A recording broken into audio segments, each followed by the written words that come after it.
ఇండియాలో top 20 actors list according to their remuneration. Friends, ఈ వీడియోని లైక్ చేసి మన ఛానల్ సబ్స్క్రైబ్ చేసుకోండి ఫ్రెండ్స్.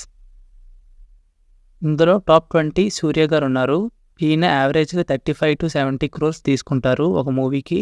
అండ్ రీసెంట్గా కాంగ్వాకి 35 crores తీసుకున్నారు. అండ్ టాప్ 19లో చిరంజీవి గారు ఉన్నారు. ఈయన 45 to 70 crores యావరేజ్గా తీసుకుంటారు. అండ్ బోలో శంకర్ మూవీకి 65 crores రెమ్యూనరేషన్గా తీసుకున్నారు. టాప్ 18లో అజయ్ దేవగన్ గారు 45 to 70 crores ఫర్ మూవీ తీసుకుంటారు. అండ్ శివాన్ మూవీకి 70 crores అయితే ఈయన తీసుకున్నారు. టాప్ 17లో పవర్ స్టార్ పవన్ కళ్యాణ్ గారు 60 to 100 crores for movie. And Ustaad Bhagat Singh and OG మూవీలకి అయితే 100 crores రెమ్యూనరేషన్గా తీసుకున్నారు. టాప్ 16లో యష్ ఉన్నారు. అండ్ ఈయన 60 to 100 crores రెమ్యూనరేషన్గా తీసుకుంటారు. అండ్ కేజీఎఫ్ చాప్టర్ 2కి అయితే 25 crores రెమ్యూనరేషన్ తీసుకున్నారు. టాప్ 15లో రణబీర్ కపూర్ గారు 75 to 100 crores రెమ్యూనరేషన్గా తీసుకుంటారు. అండ్ యానిమల్ మూవీకి అయితే 35 crores రెమ్యూనరేషన్గా తీసుకున్నారు. అండ్ టాప్ 14లో మహేష్ బాబు గారు 85 to 100 crores ఫర్ మూవీకి రెమ్యూనరేషన్గా తీసుకుంటారు. అండ్ గుంటూరు కారం మూవీకి అయితే 80 crores రెమ్యూనరేషన్గా తీసుకున్నారు.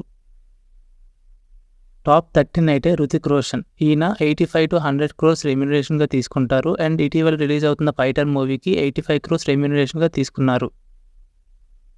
అండ్ టాప్ 12లో మన రామ్ చరణ్ గారు 50 to 100 crores రెమ్యూనరేషన్ పర్ మూవీకి తీసుకుంటారు. అండ్ గేమ్ చేంజర్ మూవీకి అయితే 100 crores రెమ్యూనరేషన్గా తీసుకున్నారు. టాప్ 11లో ఎన్టీఆర్ గారు 50 to 110 crores రెమ్యూనరేషన్ పర్ మూవీకి తీసుకుంటారు. అండ్ దేవరా మూవీకి అయితే 60 crores రెమ్యూనరేషన్గా తీసుకున్నారు. టాప్ 10లో అజిత్ కుమార్ గారు 50 to 150 crores రెమ్యూనరేషన్గా తీసుకుంటారు. అండ్ AK63 మూవీకి అయితే 150 crores రెమ్యూనరేషన్గా తీసుకోబోతున్నారు. అండ్ టాప్ 9లో అక్షయ్ కుమార్ 60 to 145 crores రెమ్యూనరేషన్గా తీసుకుంటారు. అండ్ స్కై ఫోర్స్కి అయితే 40 crores రెమ్యూనరేషన్గా తీసుకున్నారు. అండ్ టాప్ 8లో అల్లు అర్జున్ గారు 100 to 125 crores పర్ మూవీ రెమ్యూనరేషన్గా తీసుకుంటారు. అండ్ ఇటీవల రిలీజ్ అయిన పుష్ప 2కి 330 crores ప్లస్ రెమ్యూనరేషన్గా తీసుకుంటున్నారు. అండ్ టాప్ 7లో కమల్ హాసన్ గారు 100 to 150 crores రెమ్యూనరేషన్గా తీసుకుంటారు పర్ మూవీకి. అండ్ విక్రమ్ మూవీకి అయితే 50 crores రెమ్యూనరేషన్గా తీసుకున్నారు. టాప్ 6లో సల్మాన్ ఖాన్ గారు 100 to 150 crores రెమ్యూనరేషన్గా తీసుకుంటారు. అండ్ పఠాన్లోని క్యామియా రోల్ ప్లే చేసినందుకు 10 daysకి ఏ రెమ్యూనరేషన్ తీసుకోలేదు. టాప్ 5లో అమీర్ ఖాన్ గారు 100 to 175 crores రెమ్యూనరేషన్గా తీసుకుంటారు. అండ్ లాల్ సింగ్ చడ్డా మూవీకి 100 crores రెమ్యూనరేషన్గా తీసుకున్నారు. అండ్ టాప్ 4లో ప్రభాస్ గారు 100 to 200 crores రెమ్యూనరేషన్గా తీసుకుంటారు. అండ్ సలార్ మూవీ రెమ్యూనరేషన్ అయితే 100 crores తీసుకున్నారు ప్రభాస్ గారు. అండ్ టాప్ 3లో 130 to 200 crores తీసుకున్న విజయ్ గారు. అండ్ లియో మూవీకి అయితే 120 crores రెమ్యూనరేషన్గా తీసుకున్నారు.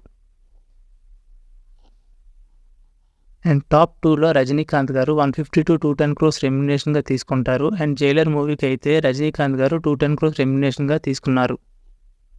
అండ్ టాప్ 1లో షారుఖ్ ఖాన్ గారు 150 to 250 crores రెమ్యూనరేషన్గా పర్ మూవీకి తీసుకుంటారు. అండ్ డంకీ మూవీకి అయితే 28 crores రెమ్యూనరేషన్గా షారుఖ్ గారు తీసుకున్నారు.